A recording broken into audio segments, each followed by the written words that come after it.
In today's video tutorial, I'm going to share with you how you can see your contacts' TikTok accounts. People often want to see their contacts' TikTok accounts out of curiosity, or to stay connected with what their friends and acquaintances are interested in or creating.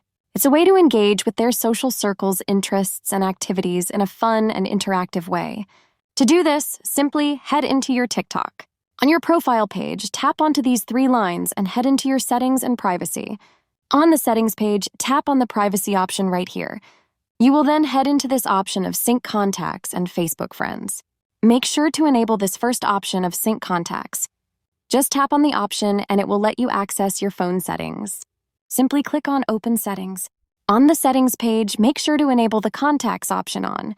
When successfully enabled, whenever you go to the Friends tab, go through the Suggested tab, you will see TikTok accounts of people who are in your contacts list. That's how easy it is to sync contacts on TikTok. They will all appear right here. If you have any questions regarding to this tutorial, just let me know in the comments section down below. Please don't forget to leave a like, share, and subscribe for more informative videos like this one.